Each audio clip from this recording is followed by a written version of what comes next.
আসসালামু আলাইকুম। রনি টেক সাপোর্টের পক্ষ থেকে সবাইকে স্বাগত জানিয়ে আজকের ভিডিওটি শুরু করছি। আজকে দেখাবো একটি স্পিড টাইপ এয়ার কন্ডিশন কিভাবে সার্ভিসিং করে থাকি আমরা। আমরা বটলটা থেকে এসির চেম্বারে ডিটারজেন্ট পাউডারের পানি দিচ্ছি, আর একটি স্পেশাল ব্যাগ এসি থেকে টাঙিয়ে নিয়েছি যেন গড়ে কিংবা নিচে কোনো পানি না পড়ে। আর দেখছেন যে ডিটারজেন্টের পানি আমরা ব্লুয়ার ফ্যানটাও দিয়ে থাকি। তারপর সেই ময়লাগুলো একটু ভিজে গেলেই হাই প্রেশার ওয়াটার গান দিয়ে আস্তে আস্তে করে পানি মারি।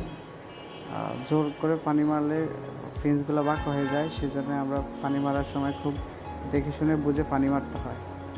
সবসময় স্পিডটা মেনটেন করতে হয়। ওয়াটার গানের যে স্পিডটা সেটা ঠিকঠাক স্পিডটা না রাখলে অনেক সময় ফুটা হয়ে যেতে পারে কিংবা ফিন্সগুলো বাঁকাতেরা হয়ে চলতা হয়ে যেতে পারে। এবং সবসময় খেয়াল রাখতে হবে চেম্বারের যে উপর পিঠের যে পাশটা সেটা একটু ভালোভাবে ওয়াশ করতে হবে, কারণ সেখানে অনেক সময় ময়লা আটকা থাকলে ওভারফ্লো হয়ে পানি পড়ে। এসি থেকে যে পানি পড়ার রোগটা হয় সেটা এই কারণে হয়।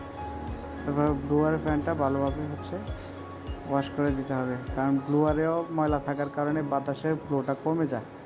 কারণ ফ্যান থেকে প্রচুর পরিমাণে বাতাস তৈরি না হলে ঘরের ঠান্ডাটা পুরোপুরিভাবে পৌঁছায় না।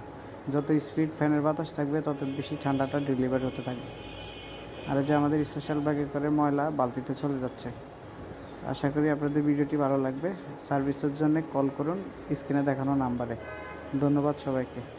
আমাদের ইউটিউব চ্যানেলটি সাবস্ক্রাইব করে রাখবেন।